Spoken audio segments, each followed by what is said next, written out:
Good morning, ladies and gentlemen. We're Team Summit, and I'm Sherry, and these are my colleagues, Sean and Roger. Today, our team are going to represent you our recommendations for Sentosa to attract enough customers and maintain them by offering the best possible services. So first, we'd like to introduce a brief summary of our presentation and our ideas. So as I've said before, what Sentosa should do is to attract and maintain enough customers and then provide the best possible services. So our strategy is mainly divided into two steps. The first step is to attract and maintain enough customers into our loyalty program, the membership program, because that is the best way to keep their loyalty. So how to do that? We're going to provide the exclusive right for the membership holders. And after having a bigger customer base, we are going to provide with them the personalized services. But according to our recent, the current asset, it is not firm enough to do that. So we are going to implement the ICE platform to understand the customer behavior and serve them better by offering the personalized services. And to do so, an important step here is to adopt the one-card solution. So now let's go into detail one by one. The first one is about the membership program. Before introducing the strategies, now let's look at why we're going to focus on this part of people. As we can see, the customers can be divided into two parts, the local customers and the foreign customers. Because there is a promising growth in the local customer, and also because they have the incentive to repeatedly visit, so it is really cost efficient for us to focus on this part of people. And the local customers can further be divided into two parts, mainly the Islander program, the members, and the non-members. As we have seen, the membership program is a good way to keep the loyalty because they have already paid a fixed price beforehand, so they have a bigger incentive to visit more times. And also, because they have already have the, when they register, we can have their demographic information, so we can have a better understanding of the customer data for our further implementation of the personal services. Okay, so now let's look at the current Islander program.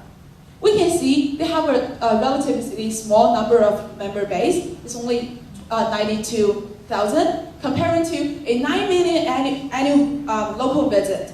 So there is a big potential for us to expand. So why they have such a small number of people? Now let's see the current problems. The key issues here is they feel the membership program is not worthwhile to invest a fixed money beforehand. They cannot perceive a very high discount because they only think the direct discount is the admission fee, and the further discount, they will ignore them. So what can we do? Are we going to lower the price again or offering more discount? Or we are going to enhance our service? We choose the latter one, because the first one fears very fierce competition by other like Groupons and dealers. And so what we are going to do is provide the exclusive service to membership. So what do members really care about? As we know that Singapore people really care more about time than money. So we are going to save the members time. So this is what we are going to do. We're going to divide the weighting mechanism into two parts. It will be different to the Islander and the non-members. So this is how it works. Like when you go to the Sea Aquarium, a very attractive place in the Sentosa, if you're an Islander, you can make this reservation by like when you are staying here, you can like swap your membership card, and then you can choose the time you prefer to visit here. In this way, we can make this reservation, and then the remaining time can be just arranged by yourself.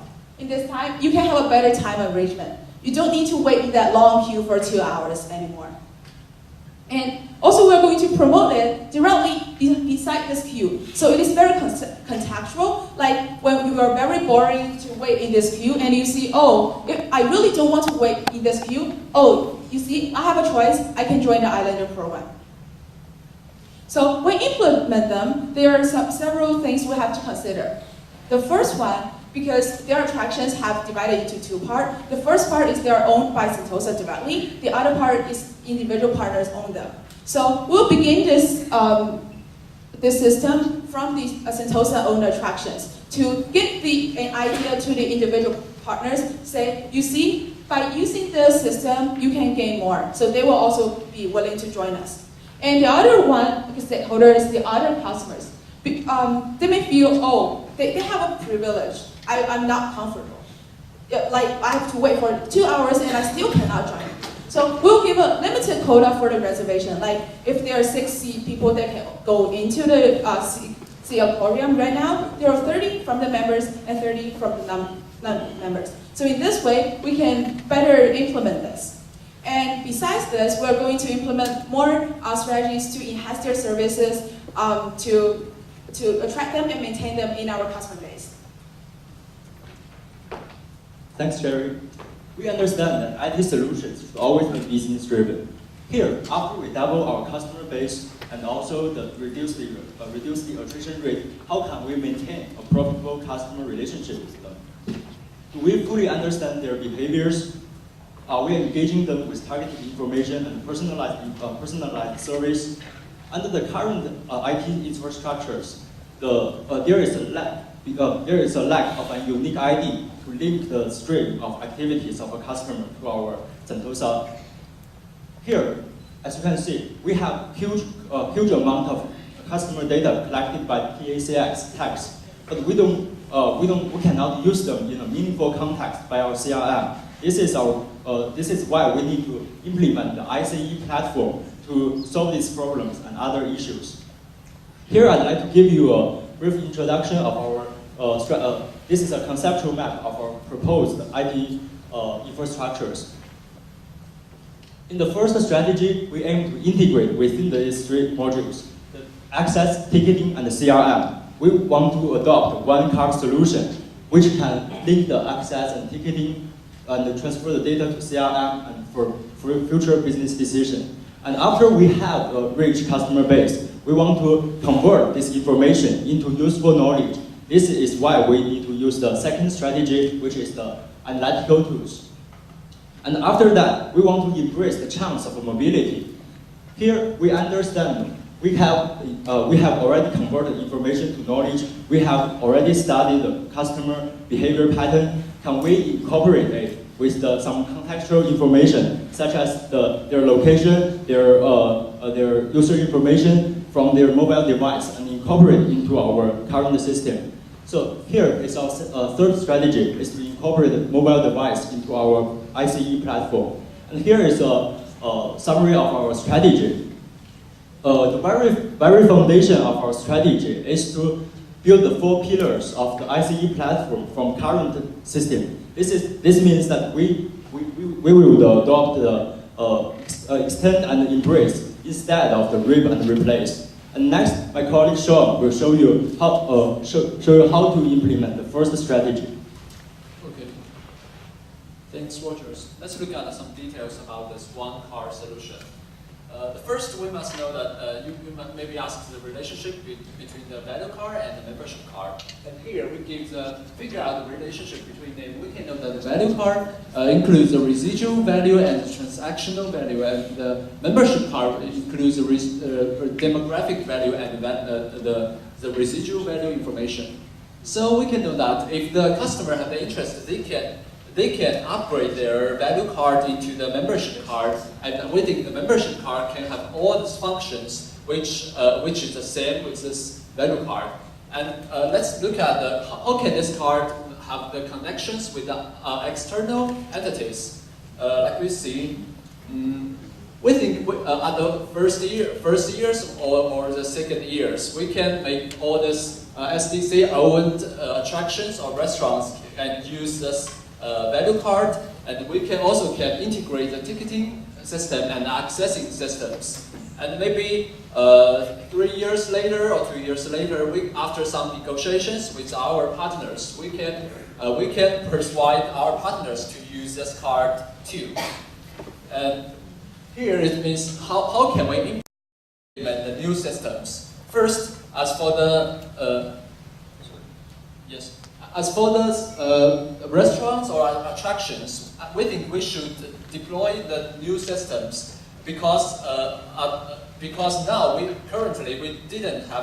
don't have any systems in these platforms. And for the ticketing and accessing platforms, we think we can just upgrade the original systems into the new system because now we have the original system that can do some ticketing function or the accessing functions. So maybe you will ask us why we want to upgrade it directly from the original system into the new systems? Because we can realize that now the original system can identify the island cards and the play pass. And the play pass is based on the RFID technology. And for our new system, we just add one function. We make the new system can identify the value card. And our value card is also based on the RFID technology. So we think we can upgrade it from the original system into the new system directly. And we think this upgrading also can save our money or save our time, and it's less risk. And here we give some conclusion about this getting the information. And the original system, we get information from combining the play pass and the membership card. And now the new system, we can get the information from all these transactions and from the membership card. And this is a cost and benefit analysis. For these two programs can give us a lot of benefits, and we can give the 20% assumptions, and we also give the two numbers. And for those two programs, we can increase the revenue, this number, and the cost. Yes. So also we have developed some risk mitigation strategies. Okay, so now let's wrap up the conclusion. Okay. So can I finish this last sentence? Okay. So by implementing the two strategies, we believe that we can have a gradual impact on our operating. Like in the first year, by providing the membership, the exclusive right for the membership, we can have a bigger customer base. And by implementing the ICE platform, in 5 years, we believe that we can provide the personalized services to maintain them and attract them. Thank you.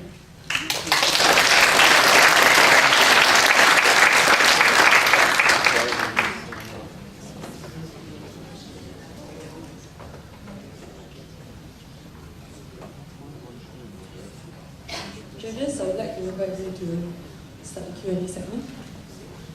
Judges, please speak up. Hello, this is Christine from Sentosa. About this one card solution, because in the later part of the presentation you mentioned about value card, play pass, and islander card. So I saw 3 cards and you mentioned 1 card. So exactly, is it 3 cards or 1 card? Can you help to define more clearly exactly what's behind this 1 card? Okay, thank you for your question. So first, I'd like to go back to the slides here. Yeah, basically we have mentioned, so basically what we have mentioned is including membership card and the play pass and also the 1 card solution, right? So the 1 card solution is kind of our terminal solution. That is, using this 1 card, this card can serve as a ticket. You can put value into this card, and you can pay at each attractions. So this is the final solution of this card. And the relationship between this and the membership card is that if you are a member with a membership card, I can get the demographical information from you because of your membership card, and also the individual behavior pattern because of the 1 card. So combining these two, I can have a better customer behavior understanding. And what the relationship here about the play pass with the RFID, that is the thing like this. So the 1 card solution needs some time to build up. So at the very beginning, before it's built up, we can also do something to collect that data. So kind of the low technology thing here is to combine the existing technology. We have the play pass with the RFID. So we want the member who want to buy this to show their membership card and to buy this. In this way, we can also combine the information of the demographic information, also the customer behavior. So in this way, we can do the customer behavior understanding too. So that is the basic relationship between these 3 cards. How easy is it to put value into the value card? set up kiosk and all of that? Actually, here we already have the Play Pass. This is already a card that can store values. We already have this kind of technologies, and we just need to upgrade the current system to accommodate our new business needs. Yeah, so it will not be technologically difficult for us to implement. Did I answer your question? Yeah, you mentioned mobile phone, mobile phone somewhere in your presentation. Do you see the possibility of replacing the card using a mobile phone because you have all the functions in mobile phone? Yeah, thank you for your question. Yeah, that is a good alternative, but there are several risks about that. The first one is whether a customer really want to use the mobile phone to ask this ticket. Because if I use the mobile phone, basically I have a higher risk to release my personal data, private information. So the customer may not that they don't tend to do so. So this is one risk. And second one, why we mentioned the mobile here is that in our platform, we can incorporate the mobile devices into us. Let's say, the Live Lab by SMU, they are a third-party provider of the mobile app, and they can provide contextual information of people, and I can combine that with what we have of the customer preference. Then in this way, I can have a better customized service to that customer who has already had that app. I want to add one more point, is that nowadays the mobile payment is not so safe as we thought. This is why we need first to look at this value stored card, because it's simple but effective. But as for the mobile applications, we need to use some online banking or some other system, but this is not mature yet, and this incurs a lot of risks.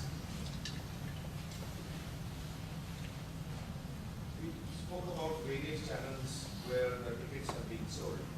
Where are we collecting the customer data for analysis? I'm sorry, so can you repeat your question? Where are we collecting the customer data for CRM and doing the demographic analysis? Actually, these are two kinds of information. First is our transaction information of our customers. This can all be collected from our one card solution. And as for the demographic information, there are basically two parts. First is after we upgrade our one card into our membership solution, is that only when you become a membership can we gather some detailed information about yourself. You can review your demographic information, and this is the one way that we collect demographic information. And another is through our apps, mobile apps. Once we install some apps on our mobile devices, we can choose to submit some personal information, and this is the second way that we use it.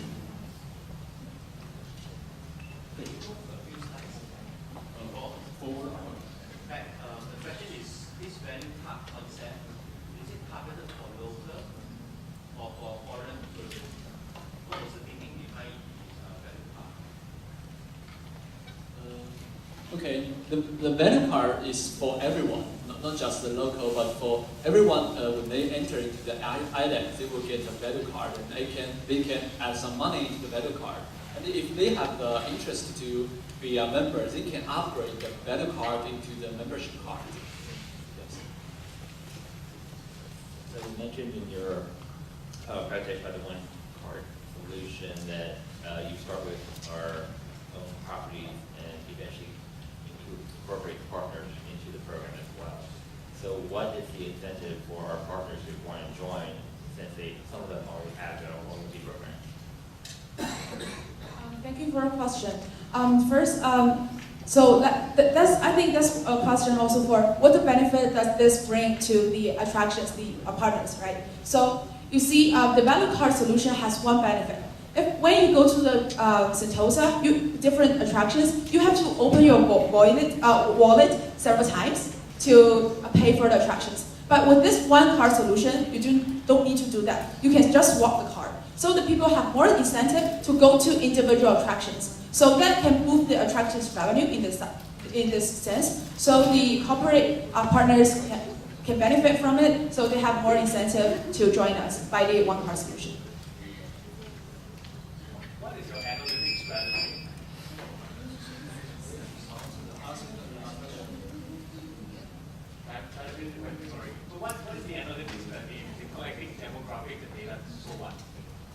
Actually, there are two types of technologies we consider. First is some data mining tools. This is built up in our analytical module.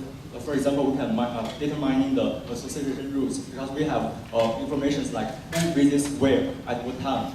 So by combining this kind of information, we can have some business rules like, for example, 85% of the customers who visits attraction site 2 will also visit attraction site 4. This is one kind of information that we can have. Another is through the mobile device, the incorporation of mobile device. We know here, like in SMU, we have the live labs, and this is some provide some contextual engines where we can like gather the information of customers' location and also some other information to push our recommendation. This is the second.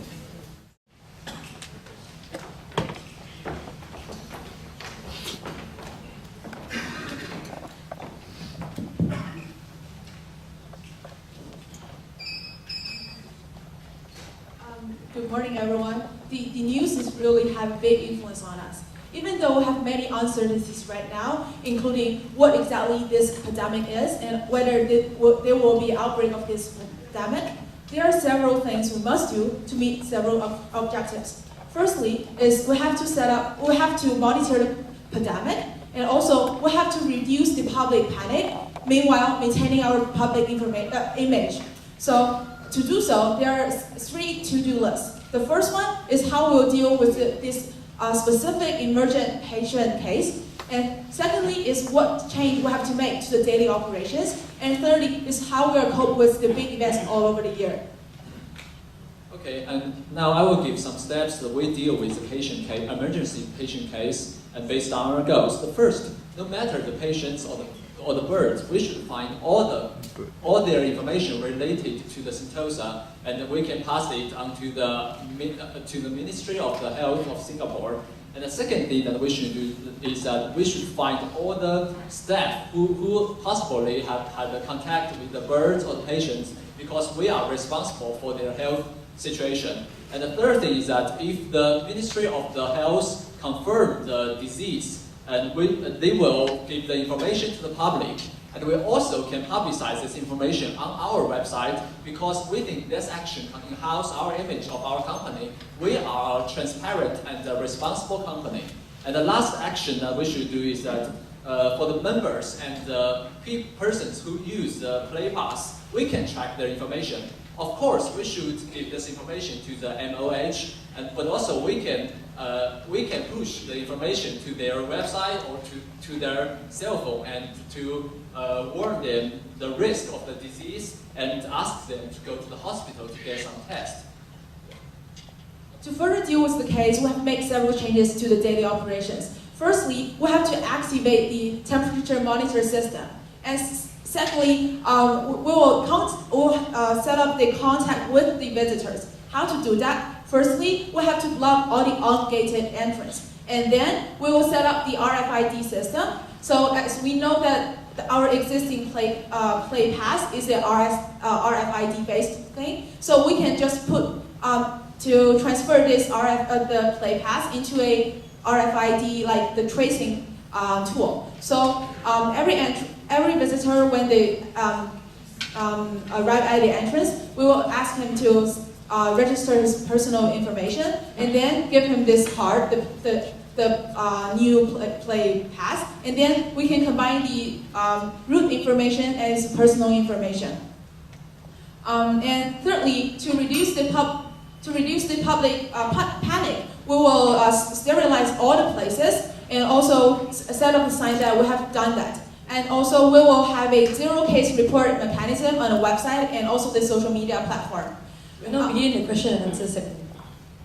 And to prepare for the big events, so like the upcoming. Question and answer period. Okay, go on. Judges, any questions? So there's a 4-minute presentation and 3-minute presentation. 4-minute questions. Okay.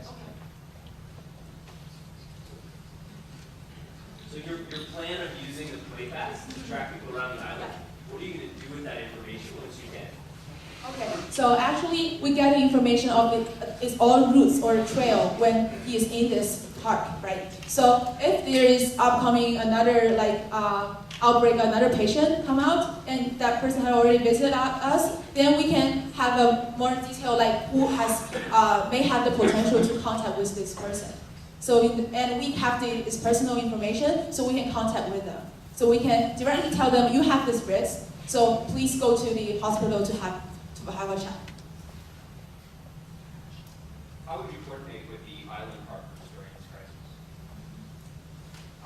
I think that's a very good question, and one of the things I think is let them to understand how important this thing is, because it's really more than a thing about the revenue, but it's more than it's a public emergency. And secondly, we may tell them that if there is a lower entrance, fewer visitors, we will tell them this information and let them to decide whether they will still keep their own attractions open during this period or not. Because if they open it and there's no visitors, it's also a cost. So we will tell them this information for their decision. How do you propose to unwind these processes should the emergency turn out to be not And actually, this is the point we have missed. Because there is all year round there are big events holding, right? So if there's not an emergency, okay. So to put it in this way, because we're not sure about this, so we'll update the information whether there's any change of the big event or not on the website very frequently according to the situation of the pandemic. And if there's no such a pandemic, the big events will keep going. And also, I think we will still have the temperature monitor system, because it's not expensive, but it's very useful if there's to mitigate the risk. The outbreak of the pandemic has the largest severity, but has the least likelihood. But to mitigate this risk, we have to prepare very carefully. But once we can keep updated with the MOH, so that if the pandemic is not confirmed or is not so severe, so we can gradually reduce this system to the minimum level. And I want to add one thing, because everything we have done is not like a big investment, including the temperature monitor and also the RFID display pass. So there's no big investment; it's just a kind of small change. So we believe that even if there's no such a breakout, we haven't lost a lot. How are you going to use or collect the data using the PlayPass? The question was the PlayPass you are using to identify the group of people who are getting exposed. But PlayPass is not carrying the data about the people. Actually, the PlayPass will. Can I finish this question? Okay. So actually, the PlayPass will get the data of where and when you are in this. But who you are? Yeah, who you are is when you arrive at the entrance. We'd like you to register your own personal information, and then we give you this PlayPass. So by this way, we combine the personal data with where you are and when you are. Where? So at the time of selling. Pardon? But the selling is happening. So questions are over, or I can continue? We're done. Yeah, we're done. Done.